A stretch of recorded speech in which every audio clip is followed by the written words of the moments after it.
201 brought to you by Promise Resource Network. My name is Sharon Galuski, and I am excited to be here today. We're talking about self-esteem today. So the core of some of our problems, my low self-esteem, right? It happens to a lot of us, and that's okay because it's set for us in the beginning. It says that self-confidence, a feeling of security, this is the foundation of self-esteem. If we feel secure in our family, if we feel loved and our needs are met, our self-esteem develops. That's when we try to take our place and dare to try new things and new experiences. For example, when we learn to walk, we fall down the first few times. But encouragement, we develop our confidence and try again. So it is that feeling of security. It's having our needs met, right? Food, housing, safety, love, compassion, touch. All these things are critical to building a self-esteem. So what do y'all know about self-esteem? How has our self-esteem affected us? I think for me, labels have a lot to do with it. I was labeled as LG before I even knew what that was. So I already had a label before I knew what that was. Limitation. You don't know what that is. Now I'm defined by that. Yeah. I can't be if I do anything other than that. Now I can't be more than that. And now I took the label AG, academically gifted. That label is giving you expectations. Gifted, you might as well be able. And I had to balance that expectation. And I ought to be everything in my sister was, but I had to realize that I'm not her and she's not me. My talent didn't lie in book smarts, it lied in creativity. She didn't have that in her. I had that in me, so that's why I got my confidence. It's my ability to be able to create things. Try those new experiences. I found worthy. It made me feel worthy. It just made me feel worthy to be able to create something. I created that in my mind. It didn't take book smart. I could teach myself piano and guitar. I was able to do those things, but school made me feel like I wasn't worthy. That's why I got my confidence. It's not only our family, is it? It's our family, it's our friends, it's our teachers, it's our coaches that mold this self-esteem, but it's also society. It's the stigma that we face if we've got some kind of difference, whatever that difference is. Kids are horrible. Kids are awful about pulling up some issues that other people have, the slightest imperfection some people can run with, right? So those are not the people we want to hang around with. Those are the people we want to avoid. We'll talk about that in a second. But society, our family, our friends, when these things don't meet our needs, our self-esteem is affected. Yes, sir. My grandparents, sometimes when you go visit people, like in the evening, the old people, they like to sit on the porch, swatting the flies. The kids would be playing. And my grandfather, he always said, that one there, he ain't gonna, or she ain't gonna want to be nothing. I don't know how they have that intuition. You didn't know what none of this stuff is. Right away, you're a baby, you know what I'm saying? He reminds me not. Yeah. I wonder why. That judgment. You know what I mean? They already gonna label you or cut your head off. You know what I'm saying? I think a person's self-esteem affects another person's self-esteem. When I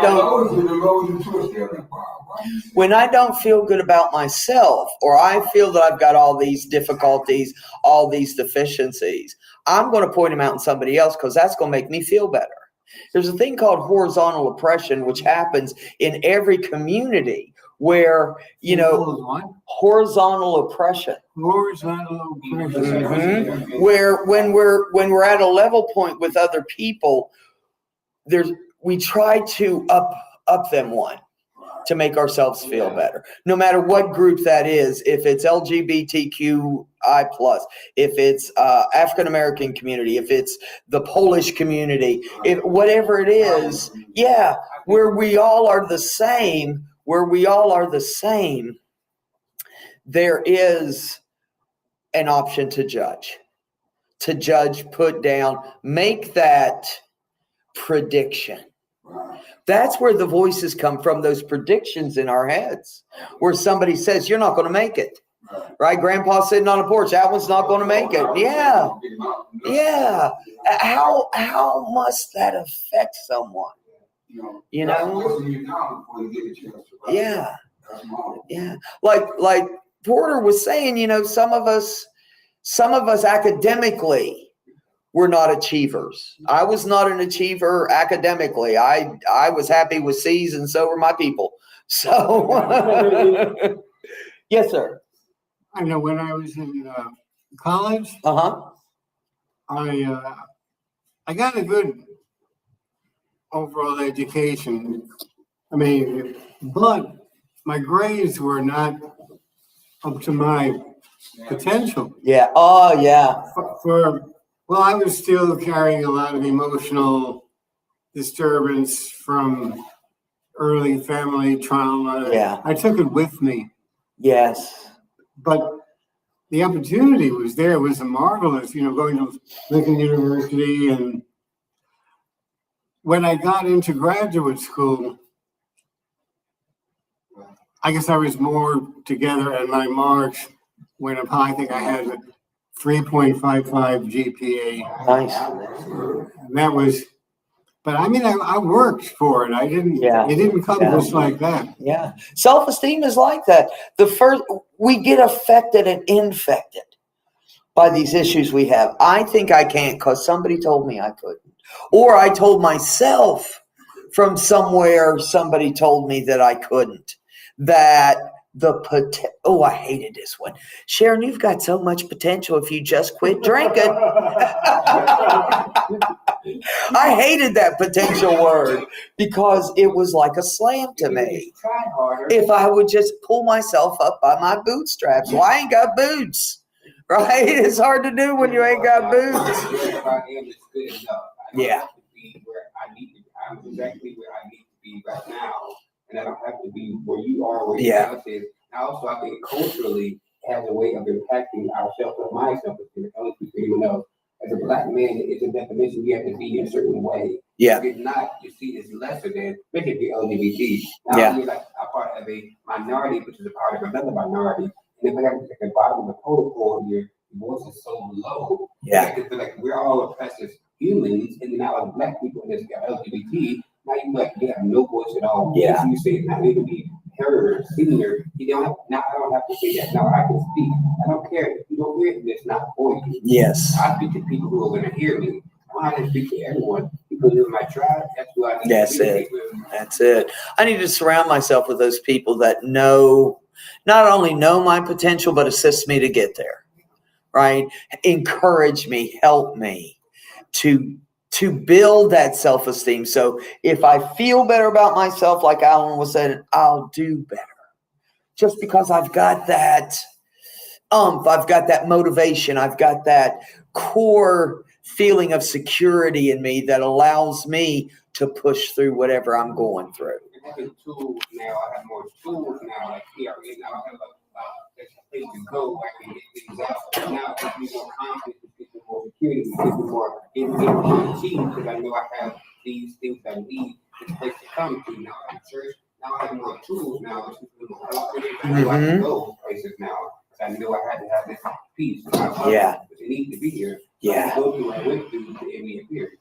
Absolutely. Absolutely. The first thing, and it goes along with that, is prepare a list of our positives. What? Prepare a list of our positives. Now, that's not easy.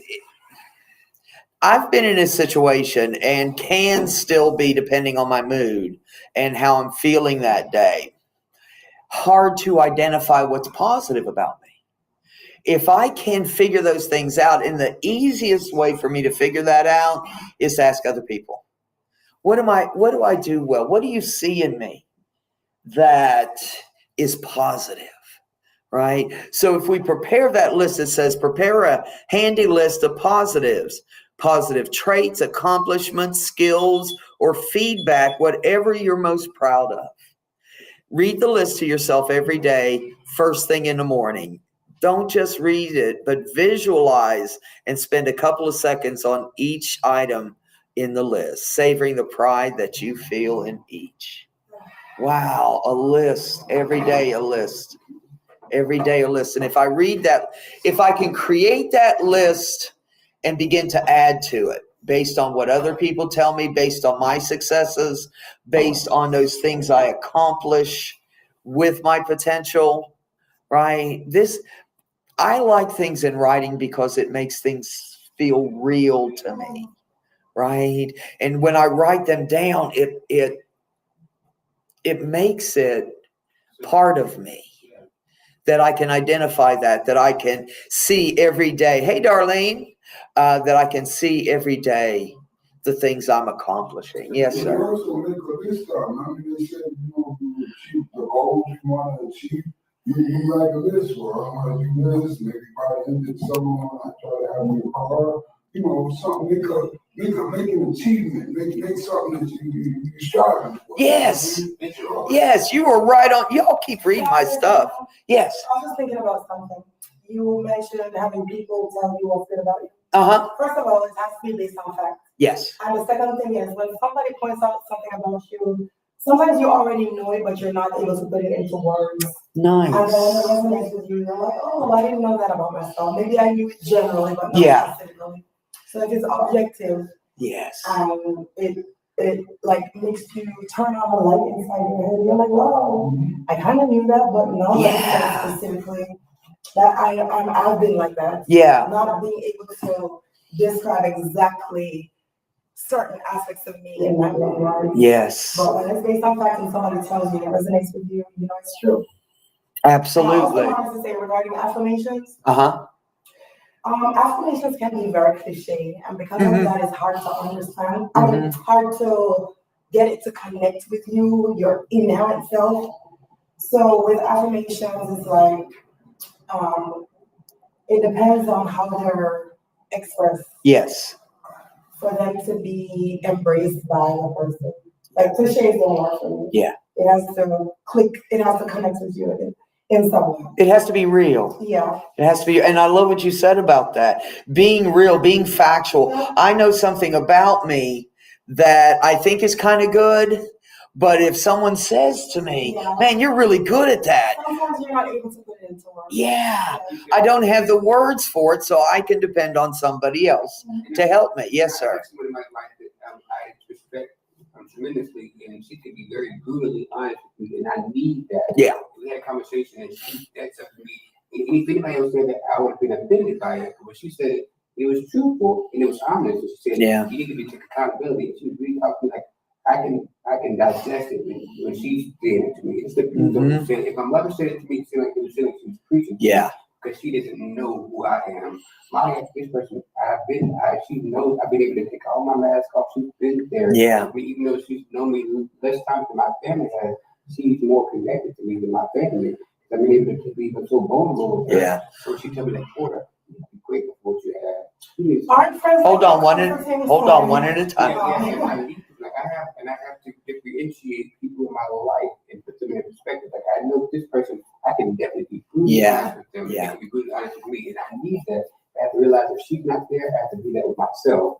Be brutally honest with yourself. You know what you do and don't do. No one else knows what you think and what you don't. I know my past and my future, so be brutally honest with myself. Yeah. And hold myself accountable, because if I hold myself accountable, I can control it now. I can deal with whatever I'm going through, and if it's being control of my life, I said, no, I can do better. If I know I didn't put my 100% here, I know I didn't. So what can I do next? I do give myself grace. I say, you know what can you do tomorrow to make yourself better? I just try to progress every day, hold myself accountable. You guys are right on the mark. The next thing is. I wanted to say something. Oh, yes, ma'am. What was I going to say? I was going to say, emphasize that people like that who are brutally honest with you is like a comfort. Yeah. Because you can, if you find yourself losing your way, you can talk to them people who you can depend on, and be brutally honest no matter what, to put you back on your path. Nice. And there's nothing wrong with depending on someone to a certain extent. To a certain extent. And then I was going to say that Oh, sometimes some people need to be jarred by Yeah. words into reality. Yeah. Because your brain is so thick Yeah. that with all the BS going on in the world, you need somebody to be brutally honest with you. Yes. Because it could be a matter of life and death, You're right. either now or future. Yeah. Sometimes you have to be jarred into reality. I appreciate that life and death, especially because I need to remember every day, everyone I interact with, depending on what they're going through, this could be life and death. One of us could go out and get hit by a bus.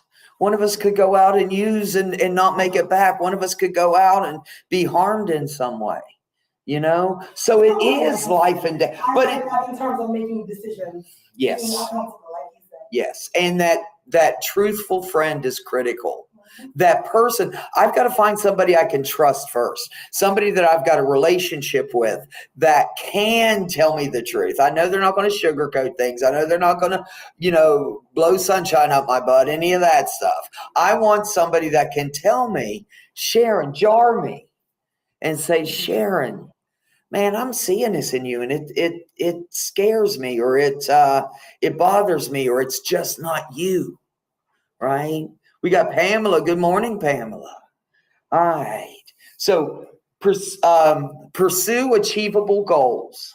That's what we were talking about too. Set achievable personal goals on a daily, weekly, or monthly basis and work on meeting these goals in the allotted time. These goals shouldn't be too easy that they don't challenge us. At the same time, they should neither be too difficult so we can't meet our goal. Getting up, an example, getting up a little early to have breakfast at home rather than running through McDonald's, right? Like me, or skipping it entirely can be our weekly goal. Get up every day and make a breakfast. I was thinking about something Mm-hmm. regarding that. Our goals, Mm-hmm. like you need a GPS to get where you're going. Because that's pretty basic. Everybody knows that. But there's the acronym SMART. That's a good acronym. Yeah. I remember the one quantifiable. To me, that's one of the most important parts. Yeah. Of the acronym. Actually, that doesn't make sense. What acronym is represents quantifiable in the acronym? Yeah. SMART. I've actually got that written down. SMART sounds, when we do a goal, we want. I can't remember that individually, but Yeah. it's one of the letters that reminds you to make it quantifiable. Yes. Which means specific. Measurable. I got it. They It's all relate to each other. simple and specific. Yeah. Measurable, like you were saying. Achievable. We can make it. Realistic. I'm not going to be an astronaut in 6 months, right? I got to be realistic, and time sensitive. And that time sensitive things tells me when I want to get it done. If I say I want to make breakfast for myself every day for the next month, when I get to the end of that month, I know I've accomplished that. I've created a new habit for myself. If I want to get all my notes done this week, if I want to get my notes done this week, that's a goal that's simple. It's measurable. I either do it or I don't. It's achievable. I can do it. It's realistic. I can, come on now. And time sensitive. I put it at a week. Yeah. Right. You were saying also, sorry. No, you're good. I think you're saying I have a lot to say. What was I going to say? Oh, you mentioned a daily list of goals, a weekly list of goals, and a monthly. That is important, especially for people who have to write things down, like you said. Mm-hmm. And when you make a list of what you have to do every day, yes, it gives you purpose. And when yes. you check them off, for those who enjoy, who benefit from doing things like that, you can do it in other ways. Yes. But it reminds you of what you have to get done. Yeah. And when you get it done, a small sense of achievement. And it all adds up. It does. It does. I think that's all. There you go. Hold on. Continuously. Yes. It's like stringing together your purpose. Ooh. Yeah. Boy, you're on fire today. I like it. Stringing together our purpose today. Yes. Yes. And then I was gonna say something else. Like you're lost without direction, basically. Yeah. I like what you said about GPS. It shows us where we're going. That is amazing. I love that. I'm stealing that, by the way. Basic, but you need a compass to know where you're going. If Yeah. you're lost in the mountain, how do you get out? Yes. You know where you're going. Perfect. Yeah. That is perfect. It is a way to get to where we want to get. Now, I'm one of those people who put 50 things on my to-do list. I'm setting myself up, right? I'm never going to get that. It's not realistic. It's not realistic for me to write that many goals. If I have a few for this week, like you were saying, I can get these done this week. It's going to take me 2 weeks to do this one, a month to do this, 6 months. When I write these things out, like you were saying, it helps me stay on track where I am and where I want to be. Just like the GPS. I love that. Or compass, yeah. Karen is here this morning. Good morning, Karen. Yes. I would say that that's what spirituality does for me. It gives me a guide. God kind of gives me a guide to my daily living. He tells me how to do things, and like it's already written there for me. It's something I've done lately. I mean, I think I had to grow into my spirituality because I was born into it. Yeah. So that's something that I willingly wanted to search and make a personal relationship. Mm-hmm. Now I do read every day. I have to give myself every day reading every bread, just so I have that spiritual will. Yeah. Now I started letting go of something every day. I would let go of something even spiritually or physically, even something from the past. Past things no longer serve me. I write it down and I look at it. I can let that go because sometimes I forget that I let it go. I let go of things of people, things that no longer serve me. Faith without works is dead, it says. And hold on. If I have these ideas, if I've got these goals, but I don't take personal responsibility, which is a part of recovery, I got to take responsibility for these things I want because they're not going to fall out of the sky, right? I can't win the lottery if I don't buy a ticket. That's my problem. I'm waiting to win the lottery, and I haven't bought a ticket in years. So it's not going to happen. It's not going to happen. But I want to set myself up for success, right? I remember that wheel when I first started with the parent. Yeah. You guys broke down like every aspect of what is supposed to be important to each person. Yes. And you can apply like each aspect to goal setting. Yes. And then I was going to say something else. I keep forgetting what I have to say. I get like that too. Just goal setting. Like start with something small in every aspect of life that you're weak. You find yourself weak yesterday. Yeah. And then the other thing I wanted to say is that people need to get real with themselves.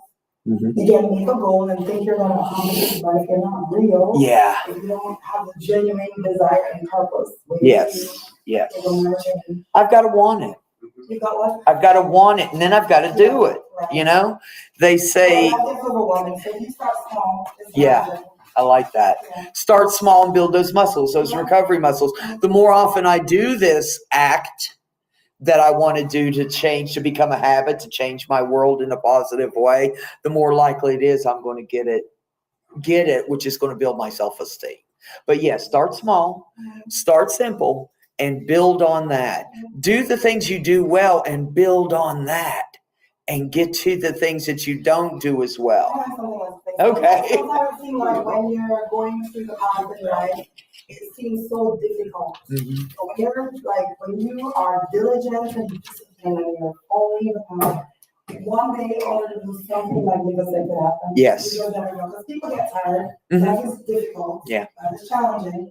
You just have to keep the faith. Like everything is related to each other. Yeah. You have to put God first and foremost. And he will intervene on your behalf because God understands that life is difficult. I believe we get inspiration to move towards our goals, definitely. Wherever that inspiration comes from, whether it's a higher power, whether it's another person that's doing it already, right? And I look at that and I go, "Ooh, that's cool. I want to do that." The pandemic inspired me to become a peer support specialist. Like literally me to like, no, I need to do what I want to do. I can't worry about what other people, your opinion, what I do. I know what my purpose is to help other people. I don't care what you feel about it. Your opinion has nothing to do with my purpose. And that's that ongoing goal we have, right? That for the rest of the life. Yeah. Write on your purpose and hold it in your heart. That passion. Yeah, good deal. All right, the next thing, do things you enjoy doing. Good place to start. Spend time doing things for yourself that you enjoy doing, or those things that you're good at doing at least a few times a week.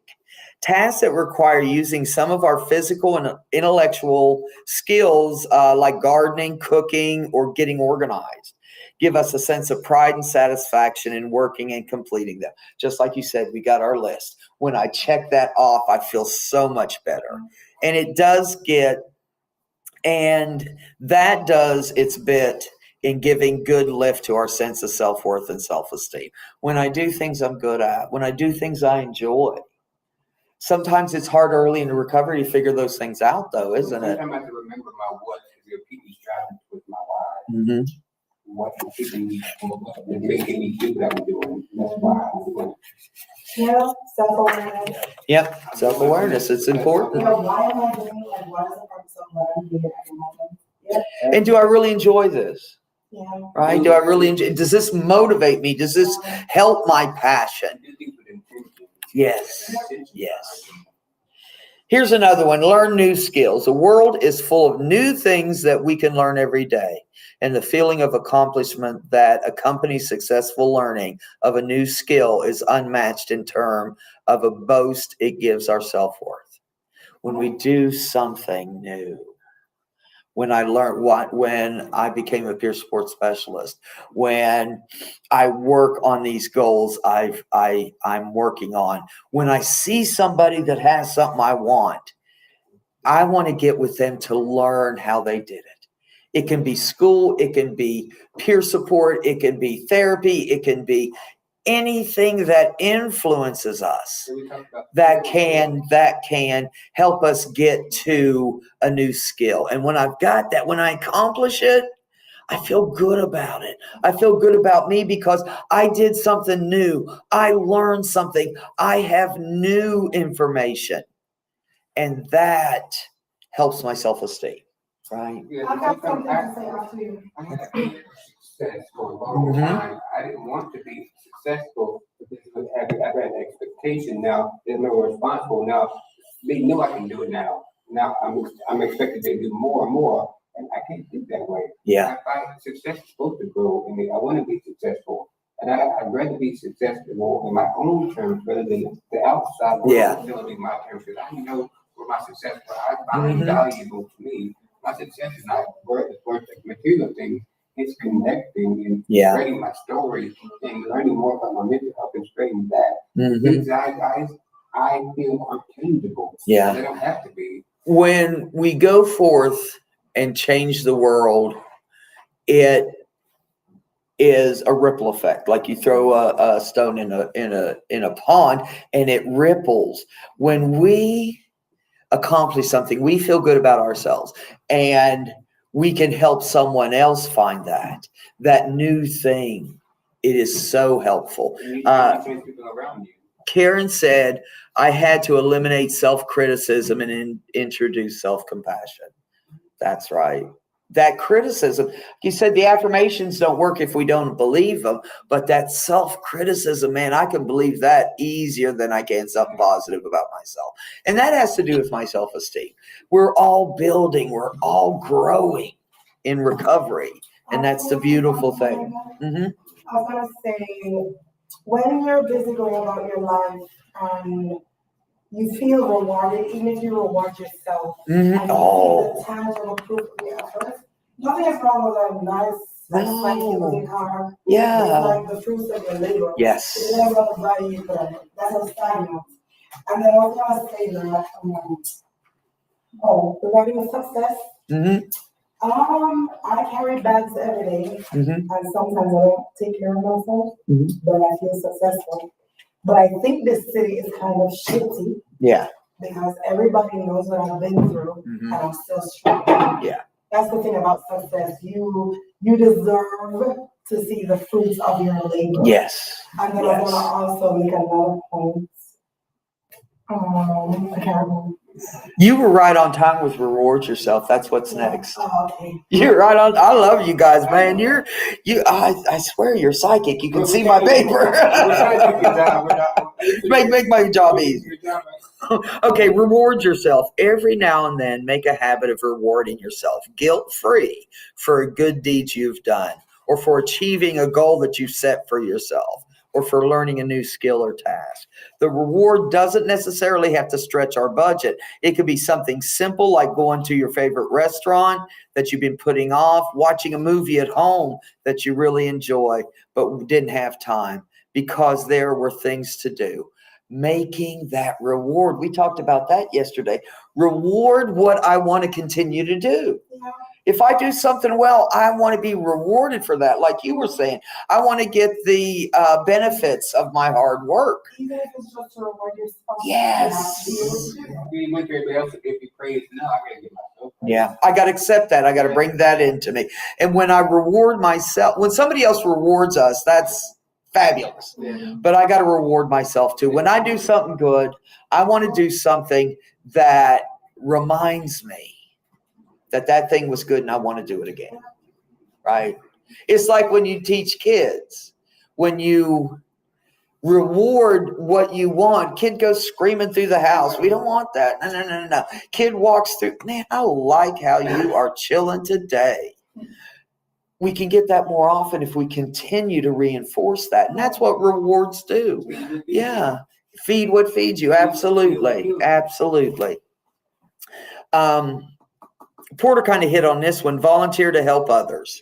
Volunteering our time for causes, for working at local nonprofit organizations as a volunteer is one free self-esteem activity that can provide us immense amount of joy and fulfillment. When I help others, when I'm able to use my pain to talk to another person to help them by me saying, me too, right? Me too. I may not have that exact experience, but I do know anger, and I do know frustration, and I do know hope, and I do know peace. Some just want you to listen. They don't even want to talk. Yeah. Somebody got to hear them. So we can come to just want to hear you. They don't really care about what you're talking about. Actually, no, how are you doing? Yeah. And listen. Yeah, you ask some questions. Actually listen. Mm-hmm. Ask questions. So what does that mean? We don't have to work somewhere else. We don't have to work somewhere or volunteer someone to change the world. I want to be purposeful wherever I am. I want to be kind and compassionate, accepting, respectful, and loving. That's my goal, right? And if I can bring that to people, that helps me feel better about myself. Just helps me feel better about myself. Sometimes the same thing doesn't work for everybody. Mm-hmm. There's different ways of contributing back to society. And I say that generally. Yeah. Some people like volunteering. Yeah. Oh, yeah. Some people like the direct like helping people directly. Yes. Like some people enjoy being on like treating the person in the back of the behind you. Yeah. Without needing any kudos for it. Yeah. Like you can find so many different ways to be kind to someone. And a lot of ways it don't cost anything. Yeah. Like letting the person up in front of you. At the grocery store, if somebody's got two things, you got a whole basket full. Come on up, honey. Come on up. That and I think it's best when we're not rewarded by the world. Because that makes us, when I do something and then I tell everybody about it, man, I let this guy in front of me at McDonald's, I'm bragging. That's my that's my reward right there. I told you, you said that was great. If I hold it to myself, I think that karma is going to come back to me. I was going to say, you never know how you may affect somebody's day. One simple kind word. Yes. You never know what somebody's going through. Yeah. Even a kind word. Yes. It could turn somebody's world around. It has mine. You never know. It has mine. Yeah. I was talking to a friend just yesterday who was just being so kind and loving to me, and it helped me shift where I was. I was not in a very good place, and just her encouragement and love and compassion made a difference. It made a difference. That kindness, that small thing we can do can change it, can save a life. Life and death. Being aware of what somebody's going through, even without them telling you. Yeah. Like if you see somebody moping, you can Yeah. extend that hand. Yes, absolutely. Lavania's in a house. She says to be open-minded. Definitely. Spend time with positive people. We know this. Make a point to spend time regularly with people who have a positive outlook on life and those you value. Yeah, see, misery is a company, so quite naturally, if you're gonna be with miserable people, some of that bad misery gonna reflect on being you, don't you think? Infect us.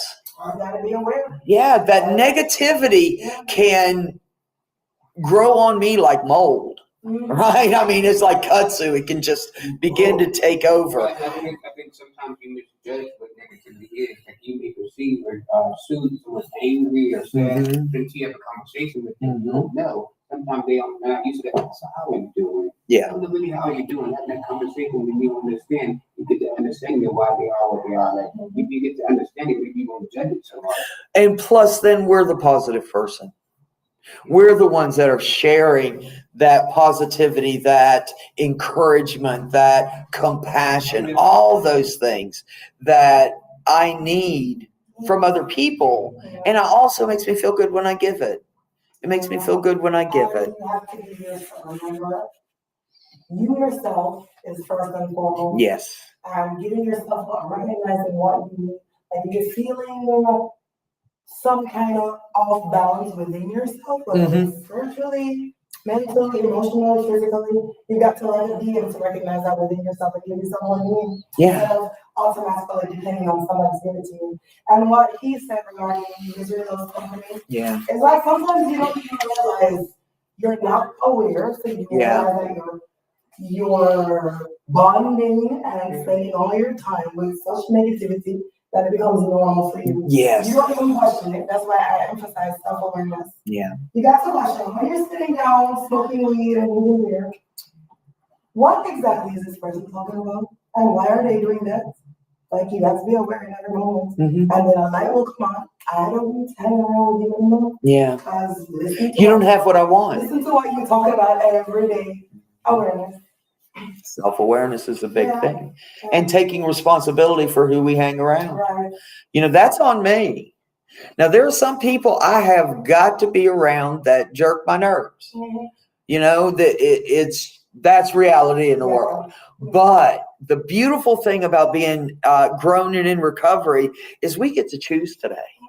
I get to choose who's around me for the most part. And if I'm dealing with Uncle Larry, poor Uncle Larry. If I'm dealing with Uncle Larry, I just don't. I may have to sit beside him at Thanksgiving dinner, but I don't have to let that in me, right? Because it grows. It grows, that bad vibe, right? So I can get up, I can switch so many places, I can do different things that help me stay peaceful, to stay away from these people that don't have what I want. I've had negativity. I have been draped in negativity because I thought that's all there was, right? There is a lifting today. And with that lifting comes a more intact self-esteem, a bigger self-esteem, a more effective. For where they are, because I know when I was at that place, and I don't know from the outside looking in how people were perceiving me. Because I know when I was in my case of drug addiction and mental health and didn't see it like, I know people saw me and they didn't talk to me. I had that boundary. Either they go up to something, so no one would have a conversation. No one would have a conversation. People talk about you, around you, never just what's wrong. Yeah. Like and that puts on even the silence, puts a boundary. Like I don't want to talk to you, like you don't want to be bothered. Sometimes you can say, "Hell no, I really want to do that." You try to commit suicide. That's a cry for help. Yeah. I wanted to say cry for help, but I don't know how to. Yeah. I didn't have the vocabulary or the confidence to say this is what I'm feeling. Yeah. I'm dying, but I don't know how to say it because I don't want to take off this mask and say I'm crying. I'm like, oh, I'm going through a while. I don't know how to say it because I feel like as a man, I feel like I shouldn't be doing this. Like definition of this is the expectation of a man who's supposed to be able to can do all these things and get through it, and I just couldn't. And that's when we need that truth teller. Yeah, and also I think back in time, like not so long ago, what was missing from people is that they were lacking a desire to connect with each other. You see somebody struggling and you just walk past them as if it doesn't matter to you. But it's a new day. And I also was gonna say that regarding people you can't seem to get rid of, Yeah. a season, a meeting, a season or a lifetime. They're either in your life for a meening, specific meaning, a season or a lifetime. If there's somebody who challenges you, like to the point where you feel like you could use some violence against them, Yeah. it means there's something for you to learn. Meaning, like if there's somebody in your life who you can't seem to shake, there's a reason that they're in your life. You got to learn why have they been placed in my life to challenge me in such a strong way? Yeah. And then when you learn what you need to learn, God may make that person just go away. The time is done. Yeah. Move on. Yeah. The season is finished. Yeah. Oh, I like that. Yeah. Life is that complicated. Because how many people do you meet on a regular basis? Yeah. Yeah. That's why self-awareness is super important. It is. And you can't get that until you get to know yourself. Absolutely. Yeah. Yeah. And in our efforts. Yes. Yeah. Yes, sir. I have a cousin like that. You know how you live in another state, you go visit people in the South or go up in Brooklyn, New York, and we just go stop like down in Columbia. And my cousin, he was always like, he's my first cousin, but the thing about it, I guess whatever his mom bought him was always better than everybody else. So was that kind of, as I got older, or I was into my teens, I kind of thought about it, because like, you know, I grew up middle class, but his people might have a little bit more money than my dad had, so to speak. But he was always that margin right there made him better than you. You kind of know what I mean? Like he was your family. So right. They feel whatever they eat, buy, wear, drive is always better than yours. It was one of them constants. You know, it took a while to kind of catch on to the truth. And I got caught on to it. I knew this, Like we would go to work in the country with my grandpa on his pig farm. He got to sit in his dad's air-conditioned truck. We didn't have to get out. Oh, my son's so good. He get a callus on his head. When he was sitting and read magazines or books, we are working in the house. As a parent or whomever, and you can also that can, you have to be aware that can create a certain kind of psyche. Right. That's what I'm saying. The way how life is ironic is that person may end up on the verge. You never know. I'm just saying life is ironic like that. So when you're parenting, you have to be careful. You never know. All right, one at a time. I have to give you the last drink of water. My mom used to tell me that. See, and I still remember it to the day. But you never know. That's no good. Yeah. If you put somebody up on a pedestal and like everybody's doing that. Yeah, but that's what I'm saying. You got Pride cometh before a fall. There you go. Hold on here. It says spending time with people who you know genuinely like you and care about you nourishes and nurtures our own self-image, the image we hold for ourselves. And that's invaluable in perking up our self-esteem. The converse is, the opposite of that is, avoid the people that are typically mean, seem to get their kicks in putting us down. So that's that. There are people I need to avoid today because they don't have what I want. They don't meet my need. Remember, it goes back to needs. What are my needs today? If I need compassion and a listening ear, there are some people I'm not going to go to because they don't have that. They've got other gifts. I've got to find my people, my trusted people that I can go to. That's right. Absolutely. I want them to change. No, I need to change me, God. Change me so I have an understanding of how to interact with them.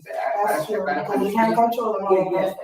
The comes from me. I have to set those boundaries. I'm not going to go that far with me. I'm not going to go that far with you. I have that limitation on myself because I know where I can go. I know where I want to go. Yeah.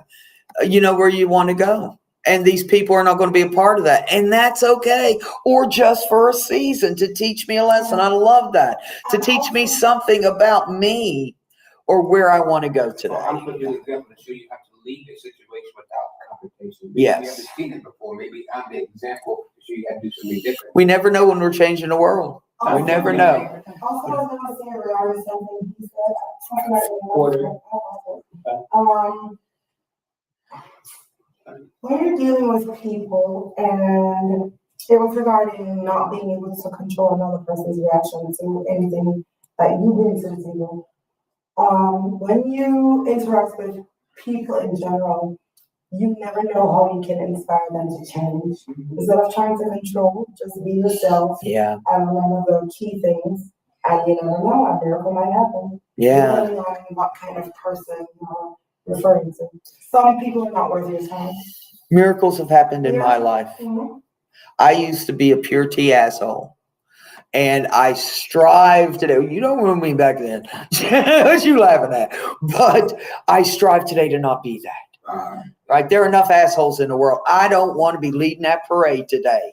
Right? You have to be aware that I never know who's looking up to me and looking at me. At me, for an example, so I have to be aware. I'm up to a high example standard now because I know what mental health is. And I know what people's triggers and traumas are. So I'm held to a higher standard. So people may be looking at me and my actions. You never know who you like. That's so much pressure. Yeah. But it's not pressure for me, it's responsibility. I can be that. I can live my life. No, it's like I'm here to make sure I have the tools to make sure that I'm educated and how to manage my emotions. Yeah. You can be more in control of them. I have the education now, so once I have the education, I can't say I don't know it now. Once you know, you can't not know. Yeah. Okay, we got Tanisha in the house. Hold on. Tanisha in the house. She says, happy Tuesday, JC. And Courtney says, letting go of toxic people who added to my negative self-image that I had of myself. I made the decision to surround myself with people who want the best for me. Right? That want the best for me. So there are things I can do to increase my self-esteem. Courtney, did I say Courtney? Yeah. Courtney's in the house. Ooh, spill my drink. Never spilled my drink when I drank. Just when I never lost it I either. was going to say that regarding something you just said, once you know you cannot. Sometimes you can know something, and the way how life is complex, you don't apply it in all aspects that you need to. Or sometimes you know something, and for some reason it doesn't click. Yeah. So it depends on how you interpret what you know. You know? Sometimes I wasn't spiritually mature enough to even understand what I was going through. Yeah. I knew what I was going through then, but now I have to get the vocabulary to define what I was going through then. I didn't know what I was going through then, but I wasn't supposed to know then. Now I have an understanding why I went through what I went through then. Learning the lesson, learning the. That makes sense now, but it didn't then. Now I come to understand. Oh, I learned the lesson always when it happens. Sometimes I have to cope with something. So like look back, like you know what? That's what that was for. That's what that meant. That's what teach me that. Nothing, absolutely nothing happens in higher powers world. I believe that today, and I believe that. Oh, what do I believe? I lost it. You believe everything. I believe everything. You believe in coffee and spoon things. All right, we're going to shut it down. We're at, let's see. Tanisha says, good morning, everyone. Have a great day. All right, I want to thank you all for being out there in chat land. I want to thank the wisdom of the group today. Yes, are you going to shut it down or just waving? You know what I'm saying? It's just waving. All right, keep peace, share love, and we'll see you next week.